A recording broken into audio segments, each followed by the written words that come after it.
Cuma nanti dia adalah mulainya. Mulainya, kalau tadi yang spermatogenesis, mulainya adalah dari pubertas. Kalau mulainya bahkan sebelum lahir. Jadi sebelum lahir itu, oogenesis sudah mulai diproses. Di bakal untuk ovarium. Dia sudah mulai berkembang di sana. Sampai dia berhenti ya pada fase meiosis satunya, tadi jangan berhenti. Terjadi di bakal ovarium, baru ketika lahir dia sudah mulai berkembang ya, baru nanti dipicu untuk dikeluarkan setiap bulannya ketika fase pubertas itu ya, itu baru memasuki fase meiosis 2. Tapi itu juga belum sempurna. Jadi ketika meiosis 2 dia mulai berjalan ya, ketika pubertas, baru nanti ketika sempurna berarti 4 sel yang sempurna tadi ya, ovum yang sempurna tadi baru selesai ketika ada sperma yang masuk. Baru nanti dia akan berkembang untuk menyempurnakan proses oogenesisnya. Dibentuklah nanti misalnya polar yang kedua itu, baru ketika ada sperma yang masuk. Ketika tidak ada yang masuk, maka dia oogenesis yang ada di ovum itu dia tidak akan berjalan dengan sampai selesai itu, tidak akan sampai selesai, begitu maksud saya. Ya. Jadi perbedaannya Anda tahu. Fase meiosis pada wanita jauh lebih lama. Jauh lebih lama dan fase menunggunya lebih lama. Kalau fase pada laki-laki dia fresh terus. Dibuat dan dikumpulkan di proses yang terus-menerus itu setiap daily activity. Jadi setiap menit itu akan dipenuhi terus itu. Kalau pada wanita mulainya udah sebelum lahir udah dimulai, kemudian berhenti untuk istirahat sampai nanti dikeluarkan pada fase pubertas ya, satu juga. Ada yang 1, ada yang 2, ada yang 3 itu ya. Tapi kebanyakan ya sebenarnya tidak hanya 1 gitu. Itu. Ini yang mendasari ya, garis bawah nanti mendasari kenapa faktor-faktor yang menyebabkan tadi non-disjunction gagal pisah itu banyak terjadi pada kasus wanita. Penyebabnya adalah dari ovum, maksudnya dari ovum yang tidak sempurna tadi. Karena apa? Tadi dengan bahasan yang sederhana, fase menunggunya itu sangat lama. Sehingga ada data nanti ketika Anda baca di semester 6 itu, anak-anak Down syndrome, anak-anak yang punya kelainan itu banyak dilahirkan dari pasangan atau katakan dari ibu yang memang sudah menua gitu. Jadi melahirkannya, reproduksinya itu ada di fase-fase yang sudah lanjut itu 40 tahun ke atas, 35 tahun ke atas. Itu secara statistik ya.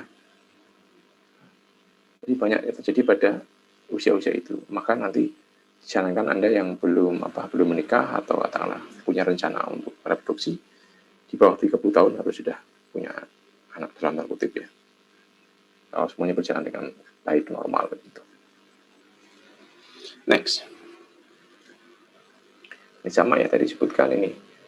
Before birth. Jadi before birth itu pada oogenesis sudah berlangsung. After birth, jadi ketika lahir itu proses meiosis sudah lanjut lagi. Nanti berhenti pada fase 1 dan nanti dia ketika pubertas dimatangkan lagi ya untuk ovulasi, baru nanti ketika sampai ke ada sperma yang masuk, berarti dia baru disempurnakan untuk bentuk polar body yang sempurna, ovum yang sempurna. Ini stimulusnya ada FSH, hormon LH, nanti dibaca di fisiologis ya, saya kira Anda akan tahu itu. Secondary oocyte tadi ya dikeluarkan secara pada waktu ovulasi. Jadi nanti pertanyaannya, ketika fase awal sebelum lahir, apa yang dimulai diproses adalah yang bagian profase 1. Ketika fase ovulasi, apa yang dikeluarkan sebenarnya adalah ovum yang belum matang, ovum yang dalam fase oocyte sekunder. Ya. Baru ketika nanti sperma masuk, baru ovum yang sempurna begitu. Ya.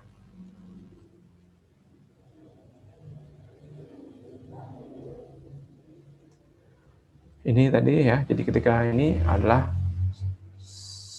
oosit sekunder ya, ketika fase ovarium yang tiap bulan itu pada wanita itu adalah oosit sekunder. Dia belum sempurna. Sempurnanya adalah ketika nanti ada sperma yang masuk. Oke, silahkan nanti dibaca dengan pengetahuan ini Anda tahu bahwasanya polar body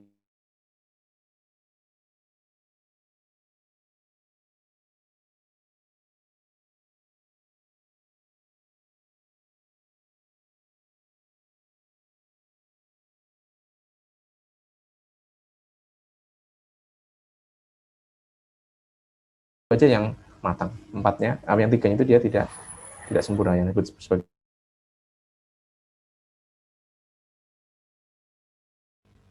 next ya. Ini juga sama tadi.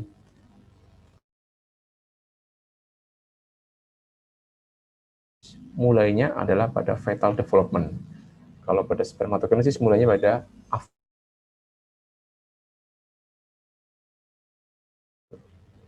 jumlahnya sekarang. Tadi sudah disebutkan ya jumlahnya. Jumlahnya pada laki-laki jutaan ya, pada wanita sempurnanya hanya satu dua lah. Karena memang ada yang kembar gitu. Kembar yang tidak identik ya. Itu ada yang kembar sampai 5 6 ya. Tentu ovumnya itu setiap bulan itu bisa lebih dari satu. Oke, ini tadi disebutkan ovum yang belum sempurna ya. Ini ovum yang belum sempurna, ini masih sekejar itu ya. Maka ketika ada ini disebutkan nukleus di tengah, ada polar body di sebelah bawah ini ya. Ini belum sempurna ya.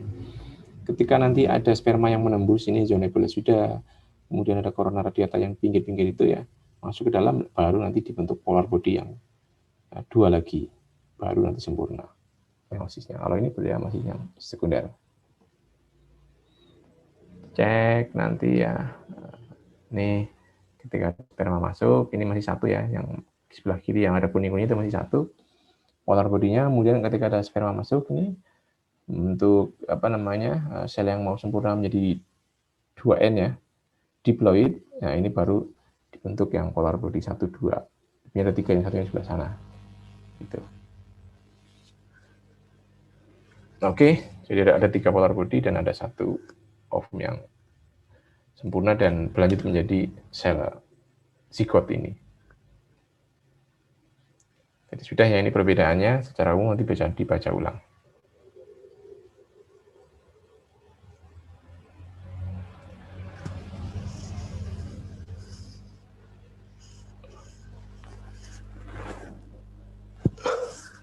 Ini perbedaan yang lain yang paling bawah mungkin yang berbahasa lainnya. Jadi kalau pada laki-laki belum ada proses meiosis lah di bakal testisnya ya, ketika dia masih di janin ataupun pada fase awal neonatus itu juga belum berkembang meiosis. Ya, apalagi kalau misalnya di fetal itu di ovariumnya lah yang baru bisa mulai produksi. Nanti dibaca semuanya. Sampai sini ada pertanyaan untuk slide pertama. Sebentar, saya izin ke belakang dulu sebentar. Nanti kita lanjutkan.